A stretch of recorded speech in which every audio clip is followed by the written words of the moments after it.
Well, if we hadn't had enough bad news in recent times, the accountancy firm PricewaterhouseCoopers told us this week that it could take 10 years for the housing market in Scotland to recover, whatever that might be. Even worse, there's a strong possibility, they say, that house prices could continue to fall for the next 5 years and drop further, even beyond 2020. And bear in mind that right now they're 12% down on what they were at their peak in 2007. So it's not looking good. Will this bring an end to our love affair with property? Was it a phony romance anyway? And we've been talking about Facebook. These messages have been posted on our Facebook page. William Evans says, I am sick of this society where property is seen as an investment rather than somewhere to set up a home in which you can enjoy a loving partner and family. Perhaps we might also escape that barrage of second-rate pseudo-celebs who constantly tell us that we should all paint our houses magnolia and sell them so we can live the dream. Oh, that gets me too as well, William. The dream, whatever that is. Fionbar, and I do apologise if I pronounce your name wrongly. Please get in touch and tell me how to do it properly.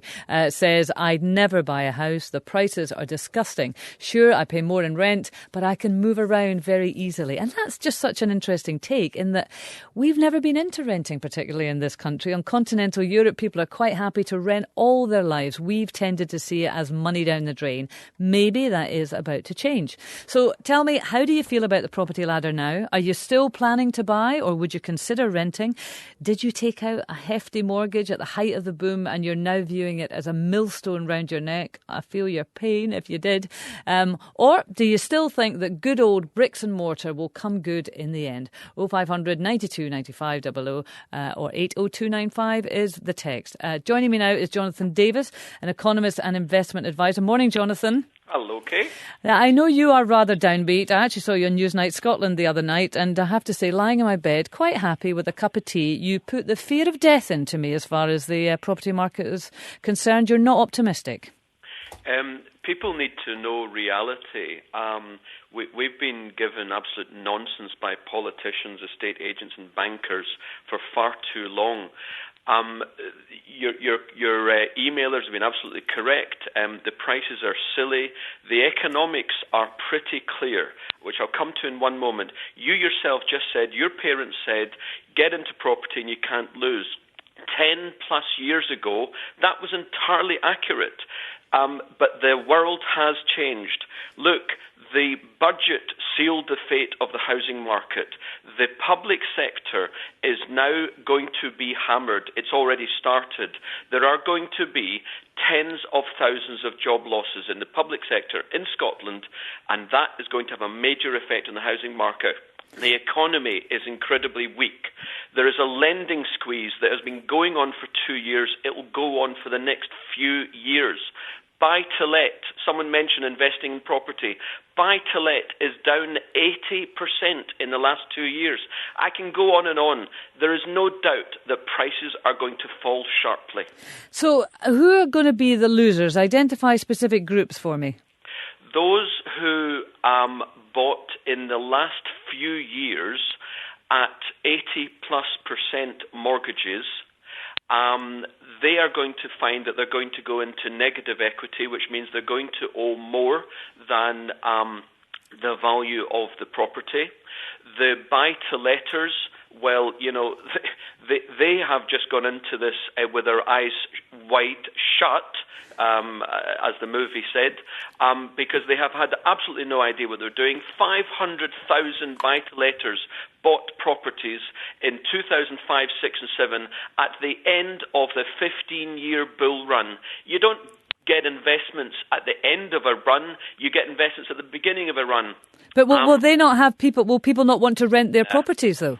Well, they're asking rents based upon what they need to pay their mortgages and to give them a bit of profit.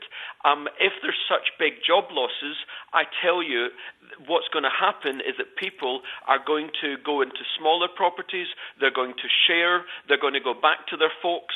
No, people are not going to be able to pay the rents that are being asked. OK, Jonathan, you're staying with us after the news. So if you don't mind, I just want to speak to Betty in Ayr who's phoned in. Good morning, Betty. Good morning, how are you? I'm very well, thanks. And I'm in Lochgilphead. Oh, sorry about that, Betty. Do apologise. I don't know how we got that one wrong. Somebody's GPS. Oh, you're on air. You certainly are. What's your view on the property market, Betty? Well, I just feel that there's a lot of status of owning your own home. And I feel that it doesn't matter whether you rent or buy, you're still paying for your home, regardless. And I think that the government are doing wrong by not investing, as you would say, in affordable homes. Because if they were investing in affordable homes, they would create jobs, they would do away with the homelessness, and provide decent accommodation for people who require it. So, what used to be a good old council house, Betty? Is that what you're talking about? That's what I'm talking about, yeah. And most of the times now it's housing associations. And abroad, the more affluent in society are renting. They don't buy. Mm-hmm. Have you got your own house, Betty? No, I rent. You rent? Have you always rented? Yes. Uh-huh. See, the thing that you'll hear people say, and my generation was certainly told this, that's money down the drain. Did you feel that? Well, no, because if you did anything went wrong with your property, then it was up to your landlord to get it sorted, wasn't it? Uh-huh. Whereas if anything wrong with your house when you got it, regardless if it's woodworm or whatever comes in, then that's a hell of an expense for you to find. Mm-hmm. And if you're renting and you know your money's going out every month, if you know what you're paying every month, most folk do it by standing order. So the money's paid. You don't have it, so you don't miss it. Yeah. Betty, listen, thanks very much for phoning from Lochgilphead. Will people start to change their attitudes towards renting? Will it seem a much more reasonable and sensible option? Texts that have come in. As someone who rents, my fear is that rent is going to reach astronomical rates because of the demand due to the greed and profiteering of the last 2 decades. We're all going to pay a high price, whether we indulge or not. And Chris, I purchased my house exactly a year ago as a first-time buyer. I was 26, spent 5 years hard study to get a good job. It feels as if you're struggling to get by and getting taxed heavy for it. So why study for a good job? That's for another day, Chris. We'll speak after the news. 92 to 95 FM, 810 medium wave, and on digital. BBC Radio Scotland. It's 9 o'clock, the news with Vary Stewart. BP's efforts to test the new cap that's been fitted on the ruptured oil pipe in the Gulf of Mexico have run into difficulty this morning. The oil company says it's had to delay the testing because a leak has been detected in a choke line. Meanwhile, environmental groups are demanding a moratorium on oil exploration in the Arctic. It comes as Scottish-based Cairn Energy has begun drilling off the coast of Greenland. Patrick Lewis is from WWF Arctic Initiative. Calls are also being made to the European Parliament to actually to do this, and they're very friendly towards the idea of a moratorium at present. So whilst the best measures are being put in place in the Greenland operation, it would certainly seem that right now the timely thing to do would be to just put your hands up and have a time out and make sure that we get a chance to really learn the lessons from what's happening in the Gulf and reconsider the risks and the technology needed to do this properly in the Arctic. The US Secretary of State Hillary Clinton has been asked to examine links between BP and the Libyan government. 4 American senators have demanded an investigation into whether BP lobbied the British government to secure the transfer of the Lockerbie bomber to Libya in exchange for an offshore drilling deal. US political commentator Geeta Amar told BBC Radio Scotland Mrs Clinton is taking the request seriously. I believe, and a lot of the political analysts out here think, that this may go more than just, a couple of days in the newspaper. She will have congressional commissions launched to have certain type of investigations take place, and the congressional folks that head up the 3 or 4 committees that this would come under are already gunning to do that. 2 men were arrested in the Ardoyne area of Belfast last night after more disturbances. There's been trouble for the past 4 nights as the Protestant marching season reaches its height. The social networking site Facebook has refused to remove a page on which users have been paying tribute to the gunman Raoul Moat. Downing Street is expected to contact the company to raise the Prime Minister's concern that there should be no sympathy for a man who shot 3 people. Facebook says its users are entitled to express their views. That's the news now. Annie Maguire is here with the sport. And we're just minutes away from Tiger Woods teeing off at the Open Championship. Liam McLeod is watching at St Andrews. And the German Marcel Siem leads the 139th Open by 2 strokes. He's 5 under par through 10 and is clear of the Australian John Senden and the former winner here, John Daly. They're 3 under. Scotland's Andrew Coulthard has begun well. He's 2 under through 6. The 1999 champion Paul Lawrie got the championship underway at 6:30 this morning. He's level through 11 with the Arizona-based Glaswegian Martin Laird alongside him on the leaderboard and playing the 6th. But the world is waiting and watching as Tiger Woods prepares to launch his assault for an unprecedented 3rd Open in a row here at St Andrews. Well, elsewhere, the Motherwell manager Craig Brown is confident his players are ready for tonight's Europa League qualifier, even though their season has yet to get underway. And the Tour de France reverts to the flat stages today after the Radio Shack team's Sergio Polino won the 10th stage in the Southern Alps. Live coverage from St Andrews starts at 1:15 on 810 medium wave. Next week's talk is the latest travel. Thanks, Annie. Well, the A9 near Perth, there's a broken down van blocking one lane northbound. It's between the River Erne and Aberystwyth. Traffic building up now, heading for St Andrews. 5 police tell me congestion on the A91 through Cooper, that's eastbound. Also congestion A92 Melville Lodges roundabout. And the A92 also badly affected by flooding northbound between the roundabout up to the Tay Road Bridge. Further congestion north of Glenrothes on the A914 at New Inn roundabout. Forth Road Bridge, there's a 40 speed restriction due to the fog. And finally, the M74 has flooding both directions between Junction 3 Daldowie and Junction 5 the Raith interchange. And that's Radio Scotland Travel. And the weather, rain across Shetland and the North Highlands as well as across the southwest. This afternoon the rain will clear away to the north with many places becoming drier and brighter. Temperatures in the north 14 or 15 Celsius, up around 18 or 19 in the borders. That's BBC Radio Scotland News.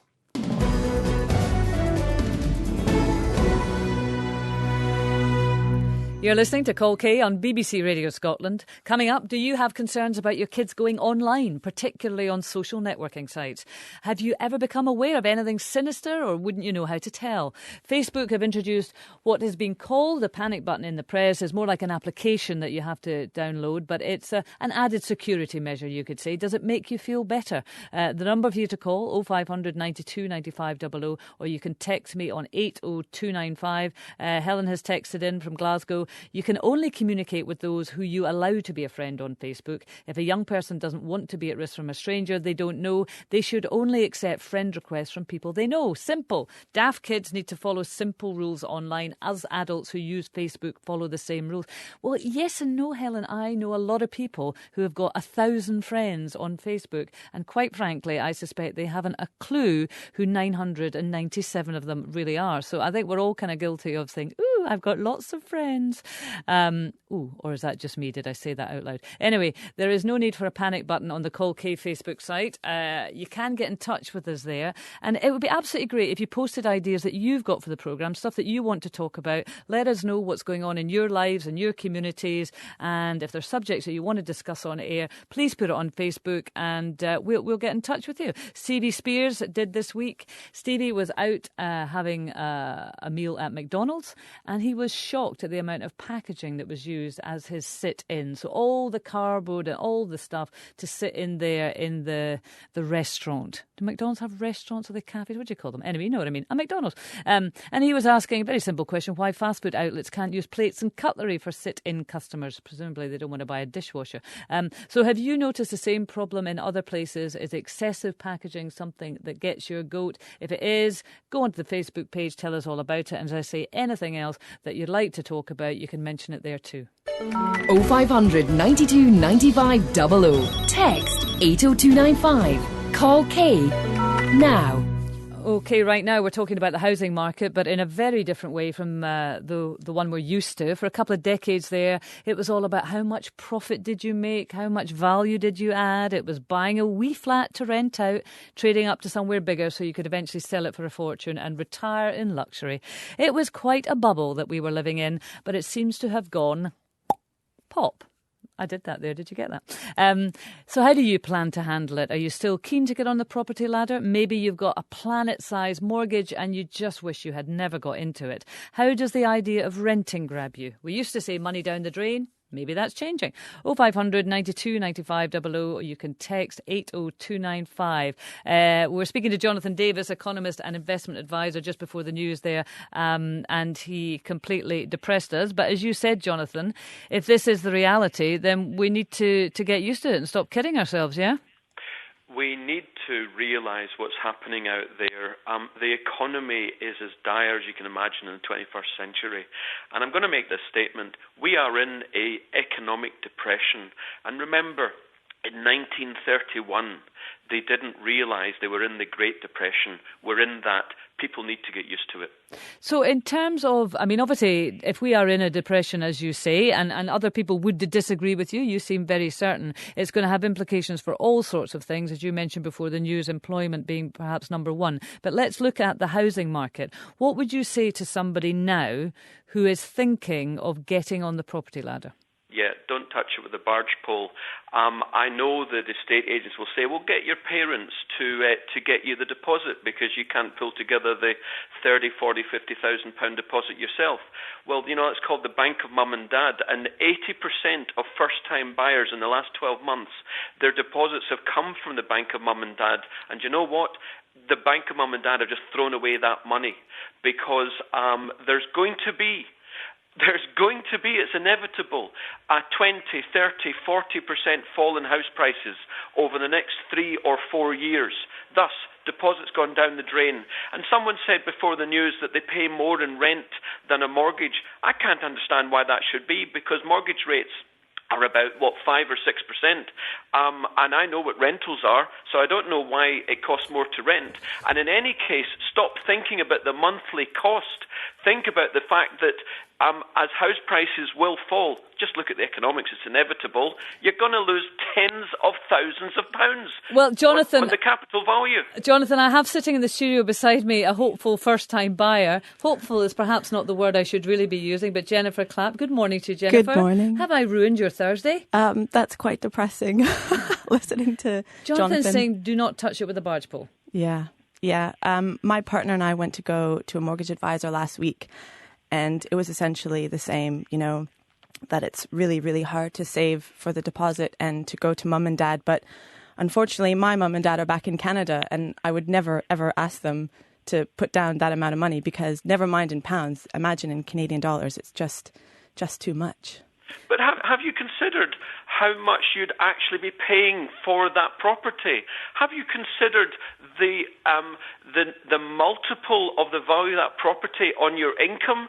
Do you not realise that property has risen 300 or 400% in the last 15 years? Prices do not continue rising forever. Yes, we have considered that, and we took that all into account. My partner and I realised that we could afford to pay the mortgage monthly, and it's actually double of what we're paying now in rent. Yeah. So why are you doing it, Jennifer? Why do you want to buy a property? Because initially it started because a flat came up for sale on our street that we absolutely love in Glasgow, and we went to a mortgage advisor, and it was a great price. So you're already living in the street in a rental. Yeah. So you think you'll take out an enormous debt, put it on your shoulders to live in the same street? Well, I think it's part of what Kaye was also saying, was that it's sort of almost part of the British psyche that you need to own something, that you need to invest in a property. And that's very unlike where, I used to live in Toronto, and the majority of my friends do not own. Everybody rents. I know of maybe 2 people that own their own place. Well, and that's a very, very good point. And it was stated earlier that in Europe, curiously, they rent, and in Britain we don't. Yeah. And I happen to know as well, in Canada, there's been a massive house price bubble. In fact, the Canadian, the UK and the Australian house price bubbles are the ones that are about to pop. They've popped everywhere else.